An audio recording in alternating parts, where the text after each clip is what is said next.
আসসালামু আলাইকুম প্রিয় বন্ধুরা, নতুন আরেকটি ভিডিও নিয়ে আসলাম। দেখেন জায়গাটি কীরকম লাগছে আপনাদের কাছে। কত সুন্দর সুন্দর ফুল দেখেন, অনেক জাতের ফুল। ওই পাশে আরও আছে। জায়গাটি কিন্তু আমার কাছে অনেক সুন্দর লেগেছে। এটি হলো 300 ফিটের রোডে। ওই একটা প্রোগ্রামে আসছিলাম, গুলচক্কর বললে সবাই চিনে। দেখেন জায়গাটি কিন্তু আসলে অনেক সুন্দর।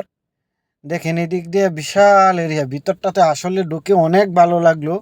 এত সুন্দর সুন্দর ফুল গাছ, অনেক জাতের গাছ আছে এখানে। এগুলো হলো পাম অয়েল গাছ, এ হলো ফুল গাছ। এই যে এটা পাম অয়েল গাছ, ওই পাশেও পাম অয়েল গাছ। দেখেন কত সুন্দর সুন্দর ফুল, দেখে কিন্তু অনেক ভালো লাগছে। কার কার কাছে সবুজ প্রকৃতি ভালো লাগে অবশ্যই কমেন্টে বলে যাবেন। আমার কাছে সবুজ প্রকৃতি অনেক ভালো লাগে।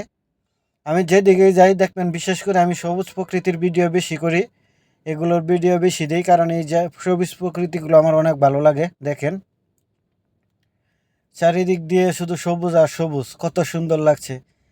আসলে অনেক জায়গায় গেছি, বেশিরভাগ জায়গাতেই গাছ কম। দেখেন এই গাছগুলো কত সুন্দর লাগছে, ছাদের মতো হয়ে আছে, ছাতার মতো হয়ে আছে গাছগুলো। এইরকম গাছ যে কয়টা দেখলাম সবগুলো এরকম ছাতার মতো হয়ে আছে।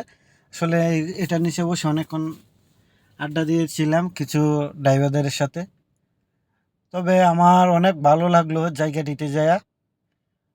আসলে বিল্ডিং করে, বড় বড় বিল্ডিং করে, অনেক জায়গায় গাছ রোপণ করে না। তবে এই জায়গাটাতে অনেকগুলো গাছ লাগানো হয়েছে। পরিবেশটা অনেক সুন্দর, নিরিবিলি পরিবেশ। আমার কাছে অনেক ভালো লেগেছে, ঘুরেও ভালো লেগেছে, দেখেও ভালো লেগেছে। আমি কিন্তু এখানে অনেকক্ষণ ঘুরেছি, আবার বসে আছিলাম অনেকক্ষণ গাছের নিচে। আমার অনেক ভালো লাগে।